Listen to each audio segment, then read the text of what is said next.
Parlez-moi d'IA. Mesdames et messieurs, bonjour. Je suis un super ordinateur Carl, cerveau analytique de recherche et de liaison. C'est une machine qui ressent les choses. On nous raconte n'importe quoi sur l'IA. Alors, qu'est-ce que tu en dis, Kit? Moi, je n'en dis rien du tout. Que la créativité, elle reste du côté de l'humain. Bonjour à toutes et à tous, je suis Jean-Philippe Clément. Bienvenue sur Parlez-moi d'IA. Nous allons nous donner 30 minutes pour nous interroger sur le phénomène intelligence artificielle, se demander ce que l'IA peut nous apporter ou pas, quelles sont les questions sociales, culturelles, éthiques et pourquoi pas politiques que l'IA soulève. Cette semaine, la rentrée scolaire est bien entamée, elle est derrière nous. On va quand même se préparer pour l'an prochain. On va se demander quelle formation post-bac il est possible de suivre pour se former justement et puis peut-être travailler dans l'IA. Cause Commune 93.1 FM. Vous êtes bien sur Cause Commune, la radio des possibles, la radio des communs. Merci à notre directeur d'antenne, Olivier Gréco, de nous permettre cet espace de liberté et d'échange. Cause Commune que vous pouvez retrouver sur le web, cause-commune au singulier.fm et sur son app mobile. Également sur la bande FM 93.1 et le DAB+, et bien sûr sur votre plateforme de podcast préférée. Si cette émission vous plaît, merci de vous abonner et surtout de prendre quelques secondes pour nous mettre des étoiles, des pouces. C'est notre seule récompense. Et en plus, ça nous fait connaître parce que ça manipule les algorithmes. Et c'est cool de manipuler les algorithmes. Vous écoutez Parlez-moi d'IA. Pas simple de savoir vers quelle formation s'orienter après le bac. Dans ma génération de boomers, après avoir vu Top Gun, on voulait tous être pilotes de chasse. Bon, quelques évaluations de maths et de physique plus tard, le rêve s'est un peu évaporé. Alors, est-ce que dans un monde entouré de solutions d'intelligence artificielle, les métiers de l'IA ont la hype en ce moment et pour les futurs bacheliers, est-ce que c'est vraiment les métiers vers lesquels on veut aller? Si je veux sauver le monde ou plus simplement participer au prochain service IA qui va avoir un impact positif sur la société, comment je me forme finalement après le bac? Quelle orientation dois-je prendre? Est-ce que je suis plutôt full tech pour parler couramment le langage des algorithmes et et arriver à parler à travers la matrix, ou au contraire, est-ce que je dois plutôt être ergonome en compréhension des besoins pour faire un bon produit qui va plaire au plus grand nombre? Est-ce que je dois vraiment choisir entre la voie technique et la voie fonctionnelle? Bref, c'est quoi le bon chemin? La bonne formation. Des questions que les futurs bacheliers se posent peut-être. Des questions que les parents des futurs bacheliers qui aimeraient bien que leurs enfants fassent des choix d'avenir, donc potentiellement l'IA, se posent assurément. Cela tombe bien, car notre invité du jour dirige une des premières écoles spécialisées dans l'IA, fort d'une longue carrière dans le décisionnel, dans les projets et la stratégie data. Il dirige aujourd'hui l'IA Institute, j'espère que c'est comme ça qu'on le prononce, au sein du groupe Ionis Éducation. Bonjour Laurent Astoul. Bonjour Jean-Philippe, merci pour votre invitation. Bienvenue sur le plateau de Cause Commune. Alors Laurent, parlez-moi d'IA. D'où vient cette idée de créer une école spécialisée en IA et à quoi elle répond comme besoin cette école finalement? Alors cette école, elle répond aux besoins du marché du recrutement, comme vous en avez très très bien parlé. D'où elle vient de dans tout le monde éducatif. On se posait la question de comment adresser le sujet de l'IA dans les études et dans les futurs métiers de nos étudiants. Et il s'est avéré qu'on a voulu prendre l'IA comme un tout. C'est-à-dire pas comme simplement une technologie, pas simplement comme un métier d'ergonomie, ni autre chose, mais un peu tout à la fois comme une vraie discipline. Et cette école, finalement, vous l'avez créée assez tôt, parce qu'elle a déjà 3 ans, non? 4 ans en fait. 4 ans. C'est la 3e promotion, mais on a 4 ans, oui. Et du coup, vous aviez vu venir, en fait, potentiellement, cette vague. Alors peut-être qu'on appelait ça data science, il y a 4 ans? Oui, on parlait beaucoup encore de big data et de data science. En fait, on l'a vu venir parce que nous sommes une école sœur d'autres écoles du groupe Ionis, notamment l'EPITA, qui est une école d'ingénieurs très connue, qui déjà depuis des années avait développé ce qu'on appelle des majeurs, c'est-à-dire des super options dans le monde de l'intelligence artificielle, mais d'un point de vue technologique. Et à l'issue de cette réflexion sur l'IA, on s'est dit que pour vraiment répondre à l'attente du marché, il fallait proposer des profils qui ne soient pas que technologues ou que fonctionnels, mais la somme des deux. Oui, finalement, cette école, c'est un petit peu ce qu'on se dit, nous, à travers les différentes émissions qu'on a eues et les différents échanges qu'on a eus. Elle répond à ce besoin de profil un peu hybride, en fait. Tout à fait. En fait, pour être un bon professionnel dans l'intelligence artificielle, vous avez besoin évidemment de savoir ce qu'il y a sous le capot. Ça, c'est évident. Vous avez besoin de comprendre le contexte dans lequel vous déployez l'intelligence artificielle, c'est fondamental. Et vous avez besoin de connaître les lois de réglementation, de normes et les principes d'éthique qui vous disent aussi comment bien le faire. Donc c'est la somme de tout ça qui vous permet d'être un vrai professionnel de l'IA, raison pour laquelle on a créé cette école dédiée. Et du coup, vous le disiez un petit peu il y a quelques secondes, il y a des bonnes fées d'autres grandes écoles qui se sont penchées sur le berceau de l'IA Institute. C'est EPITA et ISG. Vous pouvez nous représenter ces deux grandes écoles qui sont un peu les marraines finalement de l'IA Institute? Alors EPITA et ISG sont deux grandes écoles qui sont connues depuis des décennies chacune, l'une pour les métiers d'ingénieur, l'autre pour les métiers du commerce. Ce sont évidemment deux écoles du groupe Pionis, donc des sœurs dans le groupe. Et effectivement, c'est le produit d'une réflexion ensemble pour mettre en œuvre une école qui vient faire la synthèse entre les aspects business, éthiques et technologiques. Voilà. D'accord. Et donc, du coup, ces deux écoles, finalement, elles fournissent une réflexion à l'IA Institute, notamment technique, parce que l'EPITA, effectivement, c'est une école qui est très, très, très technique, connue, ouais. très technique, et l'ISG qui est plus, justement, tournée vers le produit, vers le fait d'amener les utilisateurs vers le bon produit et les producteurs de produits vers le bon design et vers la bonne ergonomie. Et du coup, en fait, ça répond à finalement aussi beaucoup des différents métiers de l'IA. Est-ce que on pourrait, avec vous, parce que là vous êtes quand même un spécialiste de tout ça, est-ce qu'on pourrait faire un tout petit peu le tour des différents métiers finalement de l'IA sur le sujet? Alors, les métiers de l'IA, effectivement, il faut les voir sous deux dimensions. Hein. Oui. Le spectre de, effectivement, votre fonction dans l'entreprise et aussi le domaine de l'entreprise. Alors, déjà, le domaine de l'entreprise, précisons qu'avec l'IA, vous allez travailler absolument partout. Oui. Que ce soit de chez les archéologues, les paysagistes ou les grandes sociétés, absolument partout, on a besoin d'IA. Tous les domaines sont concernés. Voilà, tous les domaines sont concernés. Ensuite, sur le profil que vous pouvez avoir, ce sont des profils soit très techniques, soit beaucoup plus dans l'accompagnement, d'où le fonctionnement sur deux jambes avec la technologie et école de commerce de l'autre. À partir de là, vous pouvez être ingénieur en développement, machine learning, vous pouvez être data scientist, vous pouvez être chef de projet dans la data et dans l'IA, mais vous pouvez aussi être ce qu'on appelle DPO, Data Protection Officer, c'est-à-dire que vous êtes en charge d'appliquer en fait les bonnes réglementations autour des projets d'IA. Si à chaque métier, je vous demandais un petit mot-clé du métier et une petite une fonction majeure du métier, par exemple, si je vous dis project manager, bon, ça... Rigueur. Le data analyst, c'est quoi le data analyst dans cette équipe-là? Curiosité. D'accord, à chaque fois, il va aller creuser les données. Ouais. Le data scientist, alors là, il faudra peut-être plusieurs mots pour bien le qualifier ou pour bien l'expliquer. Exact, mais reste la curiosité et la technicité. C'est plus technique, data scientist, et ça va utiliser des algorithmes pour aller justement creuser le savoir et l'information qu'il y a à travers les données. Et puis, alors des métiers moins connus, mais peut-être plus techniques, la différence par exemple entre ingénieur IA et data ingénieur. Exact. Alors ça tient au fait que pour bien, je dirais, paramétrer une intelligence artificielle, il faut des données de qualité. Ouais. Et surtout, il faut savoir où aller chercher ces données. Donc du coup, le data engineer, lui, traite la donnée, va les collecter, les traiter, les mettre en forme, en qualité, pour qu'ensuite l'ingénieur en IA puisse alimenter et paramétrer son intelligence artificielle. Ouais. Et on voit bien qu'à chaque fois, c'est des moments de la chaîne de production et de la chaîne de valeur qui sont différents. Et donc, l'IA Institute, elle est censée, du coup, vous êtes censé, cette école, couvrir tous ces domaines de métiers. Tous les métiers de la data et de l'intelligence artificielle. La data et l'intelligence artificielle, c'est très lié, en fait. Oui.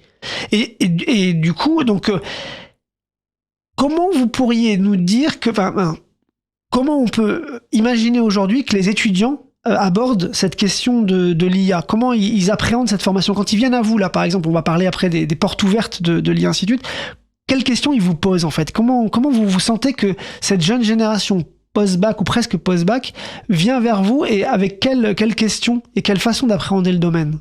Alors la façon d'appréhender le domaine, c'est souvent avec une vision. Nos futurs étudiants sont conscients que l'IA va changer le monde, ils savent pas encore exactement comment. Certains imaginent déjà comment dans des domaines qui leur tiennent à cœur, comme l'impact dans la médecine, dans le sport, dans les jeux, etc. Les questions qu'ils se posent, c'est est-ce qu'on ne va leur enseigner que l'intelligence artificielle dans notre école, ou est-ce qu'on va leur enseigner toute une palette de métiers qu'on apprend en école d'ingénieur, en école de commerce, plus l'intelligence artificielle? Et c'est ça qu'il faut leur expliquer. Évidemment, on n'enseigne pas que l'intelligence artificielle. Et c'est ce côté-là qui doit les séduire. Alors, on va le faire parce qu'on est smart. On va peut-être dire que vous n'êtes pas la seule école qui se spécialise dans l'IA. On peut même peut-être citer vos concurrents, comme ça sera fait. Et puis, peut-être se dire, mais c'est quoi la spécificité de l'IA Institute dans cette façon d'aborder la formation vers l'IA? Alors, on a 4 à 5 grands concurrents. Ils vont se reconnaître. On peut citer IA School, il y a Avancity, il y a Albert School, etc. C'est fair play. Bon, écoutez, c'est une notoriété publique. Très bien. J'ai oublié la suite de la question. Oui, et notre différenciation. C'est quoi votre spécificité? On a quelque chose d'unique, nous. C'est que, alors on aime plusieurs choses d'absolument uniques. Du fait qu'on travaille avec les écoles du groupe Ionis, oui. On a des enseignants qui viennent des écoles d'ingénieurs et qui viennent d'écoles de commerce enseigner chez nous, c'est-à-dire qu'on n'a pas recruté nos propres, et puis surtout, on délivre pas simplement des diplômes de type master, bac plus 5 avec un titre et RNCP. On va vraiment accompagner nos étudiants sur 3 voies possibles en plus du master, soit la voie école d'ingénieur généraliste plus l'intelligence artificielle, donc là c'est un diplôme d'ingénieur plus la spécialité intelligence artificielle, où on va accompagner nos étudiants vers l'école de commerce, bac plus 5, à savoir IEG, plus l'intelligence artificielle, c'est-à-dire que nos concurrents, pour beaucoup, proposent des masters où ils mélangent le business, l'éthique, et la technologie, mais sur des masters, ils ne proposent pas des diplômes de grande école. Donc ça, c'est notre grand différenciant. Bon, nous là, vous commencez à rentrer dans le vif du sujet en expliquant effectivement les différentes années du cursus et les différentes spécificités du cursus. On va rentrer dans le détail juste après la pause musicale que je vous propose. Je vous propose une pause musicale, Laurent, où en fait...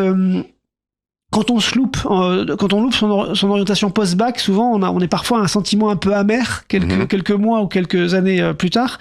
On a compris que c'est pas vraiment ce qu'on voulait aujourd'hui. On voulait pouvoir mettre les étudiants sur une bonne voie.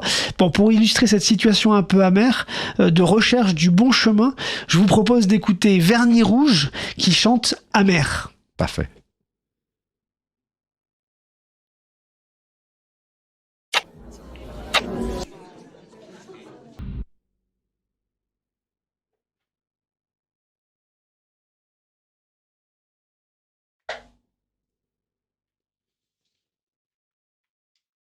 Merci Vernis Rouge, vous êtes toujours sur Cause Commune sur 93.1 FM à Paris, toujours Parlez-moi d'IA, toujours l'épisode où on s'interroge sur le parcours post-bac potentiel pour se former et pour travailler dans l'IA avec Laurent Astoul, le directeur de l'IA Institute. Alors Laurent, on a commencé un peu à aborder la manière de construire cette formation et ce cursus dans l'IA. J'avais quand même une question avant de rentrer plus dans le détail. Est-ce que finalement il faut être geek pour être un étudiant en IA? Pour faire de l'IA, pas nécessairement. En tout cas, c'est pas nécessairement le profil de nos étudiants. Bien entendu, il y a plein d'étudiants qui arrivent chez nous qui savent déjà programmer, même en fait déjà à la fin du lycée. Ouais. Mais pas nécessairement. C'est vraiment des étudiants qui ont une vision et qui se préparent à aller déployer cette vision, qui n'est pas forcément plus technique ou technologique qu'une autre, à travers un profil dans l'école de commerce pour faire de la vente assistée par IA, du RH assisté par IA, etc. Donc Non, c'est pas nécessairement un profil de geek qui vient nous voir. Bon, j'imagine que l'aspect maths et physique, ils sont à l'aise du coup dans le cursus. Ils sont à l'aise, ils sont très à l'aise en maths et dans toutes les matières scientifiques. Ouais. Par contre, quand on se retrouve à faire de l'ARH ou du marketing, ils sont paumés. Ouais. Et quand on parle d'éthique, ils découvrent un monde. Donc vous prenez aussi des étudiants qui viendraient d'autres spécialités, plus économiques, plus sociales, plus... Parfaitement. En fait, je dirais la seule limitation, c'est d'être sûr d'avoir bien suivi des maths en terminale, parce que sinon, effectivement, on ne pourrait pas suivre les cours de première année. Mais tant que vous avez gardé des enseignements de maths en terminale, vous pouvez venir de SES ou des options scientifiques. Ça le fait bien aussi. Donc du coup, en fait, pour quand on fait une formation en IA, on n'est pas obligé de faire. C'est pas une formation d'ingénieur. On doit aussi s'intéresser justement à l'éthique. Et c'est même la clé. C'est même la clé. C'est-à-dire. Eh bien, en fait, ne serait-ce que pour prendre le sujet de l'éthique, si l'éthique vous apprend à bien comprendre dans quel environnement vous allez déployer votre IA, surtout s'il est en contact avec du grand public ou un nombre d'utilisateurs assez important. Les impacts d'une mauvaise programmation d'une IA sur un public large pourraient être catastrophiques. Donc vous devez maîtriser en fait le comment. Vous le faites, non pas le quoi, mais le comment. Et ce comment, c'est par exemple l'éthique. Donc c'est vraiment fondamental. Et c'est même la raison pour laquelle on a des profils d'entreprise qui sont spécialisés là-dessus. Oui. Voilà. Et qui du coup vont analyser certes le processus de production de l'IA, mais à chaque stade se poser les bonnes questions potentiellement. Exactement, s'assurer qu'il n'y a pas de biais dans les données qui ont été collectées pour alimenter une IA, s'assurer que le renforcement de l'IA, sa manière d'apprendre, va dans le bon sens, s'assurer que ça ne contrevient pas à des règles, évidemment, à la loi, tout simplement, oui. Parce que en fonction des données qu'on donne à une IA, ça peut être une véritable catastrophe, et je veux dire, c'est relativement complexe, voire très complexe, de bien recéter un produit d'IA. Donc c'est une formation qui est aussi humaniste, qui est aussi tournée vers l'éthique. Exactement. Mais vous me parlez pas trop de... Alors, après, mais je vais vous laisser me le dire. On est de plus en plus en train de parler aussi d'IA frugales, d'IA qui doivent être à la fois efficaces, mais qui doivent faire attention à leur consommation de ressources et d'énergie. Est-ce que dans le cursus, c'est déjà quelque chose qui est pris en compte? Est-ce que c'est quelque chose qui commence là, ces derniers mois, à rentrer dans le cursus? Alors effectivement, au travers des apprentissages de ce qu'on appelle l'architecture des systèmes d'information, notamment, on apprend les divers types d'architecture d'entreprises ou de grandes organisations et la façon de les optimiser ou non. Alors ça touche à des domaines très variés comme le cloud computing, l'installation sur place et aussi l'évaluation des niveaux d'énergie consommés. Oui. Ça tient aussi à la façon d'interroger une IA. La façon dont on interroge une IA va générer plus ou moins de requêtes sur des serveurs qui vont consommer plus ou moins d'énergie, d'eau, etc. Donc ça, on leur apprend aussi aux étudiants à avoir cet esprit d'optimisation. Exactement. Alors ça se fait pas en une année, c'est sur un cycle quand même de 5 ans, puisque le tronc commun est évidemment sur les concepts généraux, et après ça va jusqu'au bac plus 5 pour vraiment maîtriser son sujet. Eh ben alors allons-y, essayons de bien expliquer comment ça se passe. Je rentre à l'IA Institute, j'ai devant moi les 3 premières années d'abord? Exactement. Alors en fait, c'est structuré de la façon suivante. Il y a un tronc commun qui dure 3 ans, oui. Qu'on appelle le premier cycle, et le second cycle du parcours grande école, qui va se faire dans l'une des 3 voies, école d'ingénieur, école de commerce ou master spécialisé sur l'IA. Le tronc commun de 3 ans permet donc de donner en fait les fondamentaux à nos étudiants, oui. Mais ça leur permet aussi de se frotter aux matières qui vont vraiment les intéresser, et ça c'est le gros point fort de l'école. Nos étudiants choisissent à la fin de la 2e année seulement s'ils veulent aller en école de commerce et faire de l'IA dedans, ou en école d'ingénieur et faire de l'IA. Oui. Une sorte de majeur, on choisit en fin de 2e année. Oui, on le choisit comme une majeure. C'est vraiment un choix qui leur donne un petit peu de temps. C'est ça.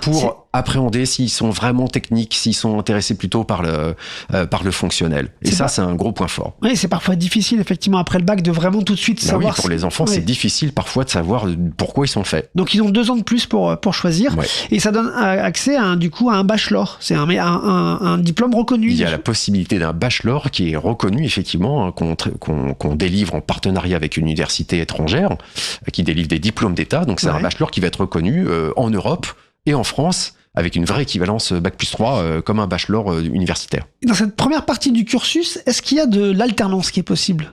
Alors, l'alternance n'est possible que sur la seconde partie du cursus. La première partie, il y a beaucoup trop de choses à apprendre pour faire de l'alternance. Et puis, de toute façon, ça marche pas très très bien. À Bac+1, +2, l'alternance, les entreprises sont pas encore en rendez-vous. Oui, c'est ça. C'est-à-dire que les entreprises, sur les premières et deuxièmes années, souvent, ont du mal. Elles ont l'impression qu'elles vont avoir beaucoup à apporter à l'étudiant. Et c'est beaucoup dur pour elles de proposer des postes sur ces sujets-là. D'accord. Donc, on est en 4e année. Et du coup, on commence le 2e cycle. Oui. Donc, qui va ouvrir l'accès à un master, pour le coup. Oui, alors donc, parmi les 3 voies, il y a, alors donc je rappelle, il y a la voie école d'ingénieur plus les enseignements d'IA-Institut, ou les enseignements de l'école de commerce ISG plus les enseignements d'IA-Institut, ou un master entièrement dédié au sujet de transformation avec le levier de l'IA. Donc la 4e année peut se faire dans l'une de ces 3 voies. Donc on peut devenir, entre guillemets, si on schématise un peu, ingénieur, manager ou expert. Exactement. C'est ça. Exactement. Ça, c'est très clair sur votre site, donc je me permets de le redire. Et c'est là où on peut, pour le coup, commencer un parcours en alternance avec les entreprises. Voilà. Pendant le second cycle, effectivement, ça se passe majoritairement en alternance, de façon à aller encore plus loin dans la professionnalisation de nos étudiants, bien évidemment. Et ça, du coup, dans le cursus, donc là, où vous existez depuis 4 ans, est-ce que ça sera l'année prochaine que vous aurez les premiers étudiants qui vont arriver dans cette partie-là ? Tout à fait. On ouvre cette année le futur master, enfin la première année de second cycle. On est en train de la préparer en ce moment avec le recrutement de la future promotion en master. Est-ce que des étudiants qui auraient pris une autre voie au départ pour leur bachelor, mais qui seraient assez proches, pourraient vous rejoindre en master ? Oui. C'est ce qu'on a prévu. Effectivement, on fera des admissions parallèles sur chacune des 3 voies, qui permettra effectivement des profils qui arrivent avec une licence, un équivalent licence de mathématiques ou d'informatique ou d'autres choses, de nous rejoindre en master. Et même on va plus loin, pour les profils qui ont un déficit en matière scientifique. Par exemple, une licence de type économie avec trop peu de maths pour accrocher à Bac+4. On fait une année de pré-master pour pouvoir monter le niveau avant d'accéder au master. Donc c'est quand même très accessible. Et là, j'imagine, on est à l'automne, donc vous allez commencer les premières grandes portes ouvertes. Donc on retrouve tout ça sur votre site. Tout à fait. Voilà. Et vous retrouvez tous les événements et les salons auxquels on participe sur le site iainstitut.fr. Donc jusqu'à la fin de l'année, voire même début de l'année prochaine, il y a des salons et des propositions de rencontres. Il y a des salons et des journées portes ouvertes et des soirées portes ouvertes. Ça va très fort jusqu'à fin février, mi-mars. Il y a encore quelques événements après en avril, mai, juin, mais c'est vraiment maintenant que ça commence jusqu'à fin février, mi-mars. Et là, vous nous recommandez d'aller à la rencontre des... Évidemment. D'aller à notre rencontre et aller à la rencontre des écoles sur les salons étudiants. Pour vraiment parler et rencontrer surtout des élèves sur place. Rencontrer nos élèves qui sont aujourd'hui chez IAinstitut qui pourront parler de ce qu'ils vivent. Parce qu'évidemment, moi c'est facile, j'ai l'habitude de le faire, mais c'est plus intéressant pour un lycéen d'écouter un étudiant de l'école. De ce que j'ai lu et entendu des témoignages, ils étaient tous très enclins à promouvoir l'école, notamment par le biais de toutes les collaborations, de l'entraide qu'il y avait entre les étudiants, des projets qu'ils faisaient ensemble. J'ai l'impression que c'est aussi une culture aussi de l'école, ça, beaucoup. Complètement. La culture projet, c'est vraiment une culture de l'école. On les amène le plus possible à travailler ensemble en groupe sur divers thèmes variés. Et en dehors de la partie scolarité, ils viennent aussi présenter les écoles sur les salons avec beaucoup de camaraderie et beaucoup d'implication. Bon, l'IA, c'est génial. On sait, et c'est pour ça qu'ils sont là, que c'est quelque chose qui va forcément avoir des impacts encore pendant des mois et des années, et que voilà, il y a pas de souci à se faire quand on est formé sur ces technologies-là. Mais ça évolue beaucoup. Ça évolue vite. Oui. Ça évolue dans différents sens potentiels. Comment vous faites justement pour suivre année après année ces évolutions et à faire en sorte que le cursus reste à jour, en fait? Alors, premièrement, comme tous les professionnels du milieu, ça change tellement vite dans le milieu de l'IA que, comme tous les professionnels, je passe beaucoup de temps à me renseigner par moi-même. Ouais. Mais bien évidemment, c'est mon réseau. Et le réseau d'IA Institut qui nous permet de pas rater une étape importante. Donc, on a par exemple une institution qui s'appelle l'Advisory Board de notre école, qui se réunit tous les 6 mois et qui nous permet de vérifier que notre programme pédagogique répond bien aux attentes du marché. Et ça nous aide à pas rater une marche. C'est un groupe d'experts qui vous accompagne et qui vous dit attention, Laurent, là il y a quelque chose à regarder, quelque chose qui est en train d'émerger, il faudrait le rentrer dans le cursus, c'est ça? Alors, ils sont une somme d'influence qui va du chercheur en IA très connu, de la sommité qui est très connue. Oui, Laurence de Villers. Et Laurence de Villers, Julia sont des noms qui sont très connus. On va trouver aussi des présidents de grandes compagnies qui sont soit ce qu'on appelle des intégrateurs qui mettent en place l'intelligence artificielle ou des compagnies qui utilisent l'intelligence artificielle. Donc c'est vraiment un patchwork représentatif, je dirais, du marché utilisateur de l'intelligence artificielle. Donc à chaque fois, il vous donne les bonnes indications pour faire évoluer le cursus. Exactement. Et vous parliez aussi de vos professeurs en début d'émission. Donc ils viennent déjà d'horizons divers au sein du groupe Ionis. Et c'est souvent aussi des professeurs qui enseignent à l'étranger, si j'ai bien compris. C'est-à-dire qu'ils sont pas franco-français, ils voient aussi d'autres horizons. Oui, alors exactement. Il faut rajouter aussi le fait que on entraîne beaucoup nos étudiants sur l'anglais, qui est une clé dans le domaine de l'IA et de la data. Donc dès la première année, environ 30% des enseignements sont en anglais. D'accord. Pour aller crescendo pendant le bachelor à 100%. Okay. Et ça commence par les cours en fait de business management. Et nos professeurs de business management ne parlent même pas français, ils parlent anglais. Ah oui, d'accord, ça c'est important à dire, effectivement. Exactement, donc on y va tout doux. Mais, oui, bien sûr, c'est progressif. Voilà, exactement. Merci beaucoup Laurent pour tout ce partage sur l'IA Institute. J'espère que notre échange aura permis d'éclairer certains futurs étudiants ou parents d'étudiants qui souhaitent s'orienter vers les métiers du numérique et plus spécifiquement vers les métiers de l'IA. On peut retrouver l'IA Institut sur son site internet ia-institut.fr. Merci beaucoup Laurent Astoul. Merci Jean-Philippe, merci.